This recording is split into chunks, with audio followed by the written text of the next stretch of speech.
IAS with Diwan channel मैंने ही प्रारंभ किया है और इस चैनल के माध्यम से मैं प्रारंभ कर रहा हूँ नीति शास्त्र की कक्षाओं से, क्योंकि सामान्य अध्ययन का चौथा पत्र नीति शास्त्र संघ लोक सेवा आयोग और राज्य लोक सेवा आयोगों में शामिल किया गया है। और इस विषय के संबंध में मेरा यही कहना है कि इस विषय को याद करना, रटना ज़रूरी नहीं है, जितना इस विषय को पूरी तरह से समझ के उसको आत्मसात करना जरूरी है।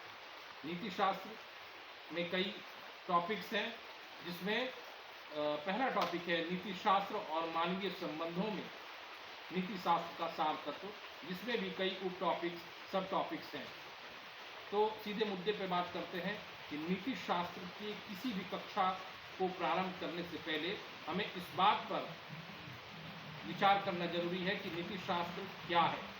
इसको अगर क्रमवार में बताऊं तो पहला जो तथ्य है, पहला जो फैक्ट है, वो यह है कि नीति शास्त्र क्या है। दूसरी बात, नीति शास्त्र क्या नहीं है। तीसरी बात कि नीति शास्त्र की प्रासंगिकता जीवन में क्यों है और विशेषतः सिविल सेवकों के लिए या सिविल सेवा के लिए नीति शास्त्र की उपादेयता क्यों। तीसरी बात, नीति शास्त्र और नैतिकता में क्या अंतर है। ये चार जो मूल बिंदु हैं, इन बिंदुओं पर विचार करने के पश्चात, लोगों से वार्ता करने के पश्चात, इंटरेक्शन करने के पश्चात ही मूल टॉपिक को प्रारंभ करना विषय का सर्वांगीण अध्ययन मेरे हिसाब से, मेरे मानसिक क्षमता के अनुरूप उचित होगा। उसके पश्चात ही नीति शास्त्र की कक्षाएं प्रारंभ कर दी जाए। तो पहली बात है कि नीति शास्त्र है क्या। ये सभी जानते हैं, हम सभी जानते हैं कि मनुष्य एक सामाजिक प्राणी है और किसी भी समाज की व्यवस्था अनवरत लगातार जारी रखने के लिए कुछ सिस्टम, कुछ व्यवस्था, कुछ तंत्र होनी जरूरी है। ऐसा ही सिस्टम, ऐसा ही तंत्र नीति शास्त्र उपलब्ध कराता है।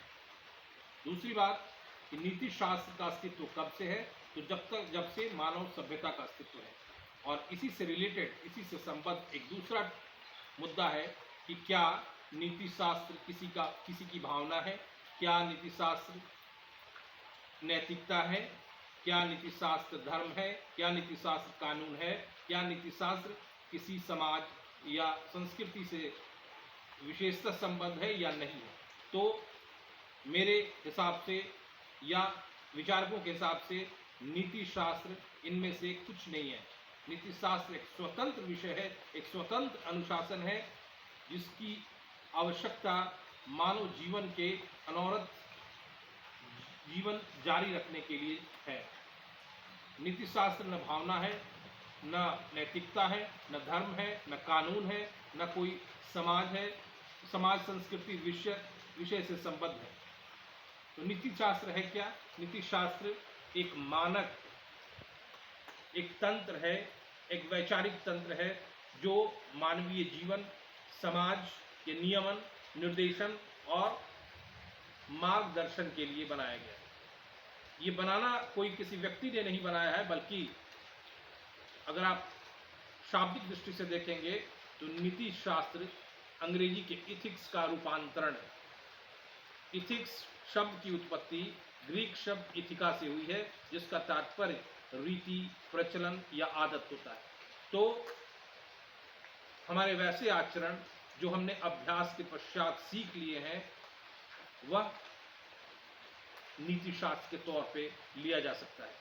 यानी आचरण क्या है, वैसे कार्य जो हम किसी इच्छा या उद्देश्य से करते हैं। तो नीति शास्त्र इन्हीं आचरणों का अध्ययन करता है। अनैच्छिक क्रियाओं का अध्ययन नीति शास्त्र नहीं करता है। नीति शास्त्र एक व्यवस्था सुलभ कराता है। नीति शास्त्र एक दिशा निर्देश उपलब्ध कराता है हर व्यक्ति को कि कैसे समाज में चरम प्रसन्नता की प्राप्ति की जाए, कैसे सुखकर जीवन जिया जाए।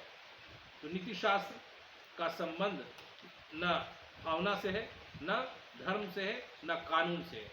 इसको दूसरे शब्दों में भी आप कह सकते हैं कि व्यक्ति विशेष के हिसाब से अलग अलग भावनाएं होती हैं। कोई व्यक्ति कोई कार्य भले वो इच्छा से ही करता हो, अपनी भावना से करता है, लेकिन जरूरी नहीं है कि वह नीतिशास्त्रीय रूप से उसके कार्य उचित हो, क्योंकि उसकी भावना उसके लिए सही हो सकती है, जरूरी नहीं कि दूसरे व्यक्ति के लिए वो सही हो। दूसरी बात कि हो सकता है कोई व्यक्ति स्वयं का मापदंड बता दे, कोई कार्य वो उसने किया और उसे कहा कि वो नैतिक रूप से उचित कार्य है, तो ये भी सही नहीं ठहराया जा सकता है कि नैतिकता क्या है, व्यक्तिनिष्ठ है, और नीतिशास्त्र क्या है, समाज विषयक है।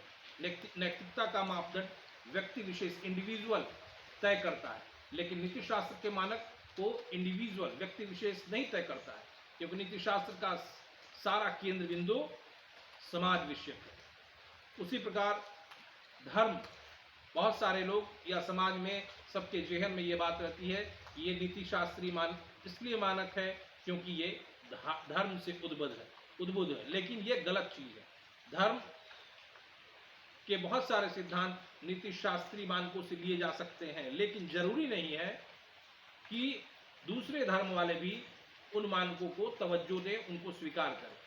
इसका तात्पर्य क्या हुआ कि धर्म के बहुत सारे उपागम जो हैं, बहुत सारे तत्व जो हैं, वो नीति शास्त्र में पाए जाते हैं, और धर्म को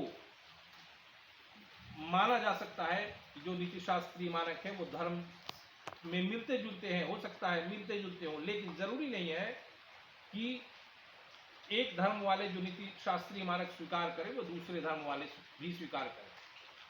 इसलिए नीति शास्त्र को धर्म का आधार नहीं बनाया जा सकता है, धर्म को नीति शास्त्र का आधार बनाया जा सकता है। दूसरी बात कि नीति शास्त्र विषयक मान्यताएं किसी समाज संस्कृति में स्वीकार हो सकती हैं, लेकिन जरूरी नहीं कि हर समाज में हर संस्कृति उन मानकों को स्वीकार करे। यानी समाज विषयक मान्यताएं देश, काल और परिस्थिति के हिसाब से बदल सकती है। उदाहरण के तौर पे भारत में जाति प्रथा है।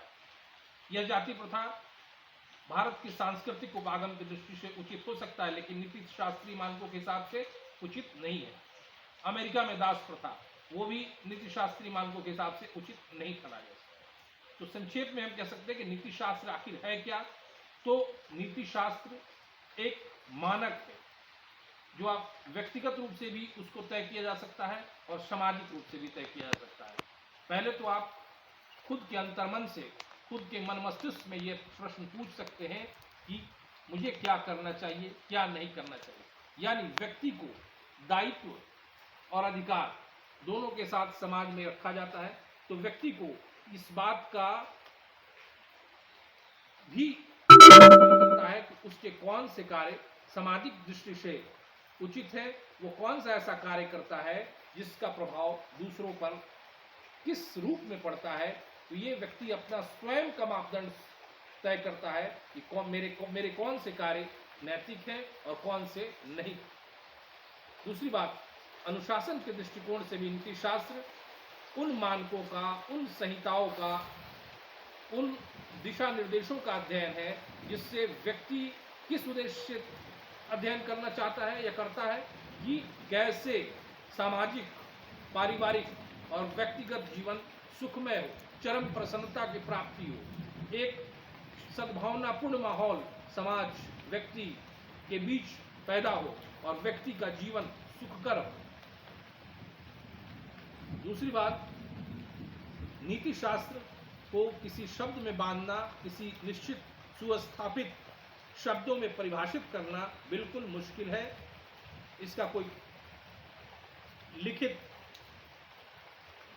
मापदंड नहीं है कि यह नीति शास्त्र है। नीति शास्त्र व्यक्तिगत तौर पे व्यक्ति तय करता है क्या नैतिक है, क्या गलत, क्या अनैतिक है। नीति शास्त्र एक आधार प्रस्तुत करता है सामाजिक अध्ययन के लिए, व्यक्तियों के व्यवहारों का अध्ययन करने के लिए कि उसके कौन से कार्य नैतिक रूप से उचित हैं, कौन से अनुचित हैं। यानी कि शुभ संकल्प की प्राप्ति नीति शास्त्र का प्रमुख उद्देश्य है, और इस उद्देश्य की प्राप्ति में नीति शास्त्र कई आयामों पर चर्चा करता है। उदाहरण के लिए, किसी का पर्स गिर जाए और वो व्यक्ति नहीं देखे और हम उस पर्स को लेने के पहले नैतिक दुविधा में रहते हैं कि अगर मैं उसका पर्स उठा लेता हूँ तो वो व्यक्ति नहीं जानेगा और मुझ पर कोई आरोप नहीं लगेगा। फिर भी हम अंतर्द्वंद में रहते हैं, नैतिक दुविधा में रहते हैं कि उसका पर्स लेना, वो देखे या न देखे, उचित है या अनुचित है। इस नैतिक दुविधाओं का अध्ययन ही नीतिशास्त्र है और ये व्यक्तिगत तौर पे तय करता है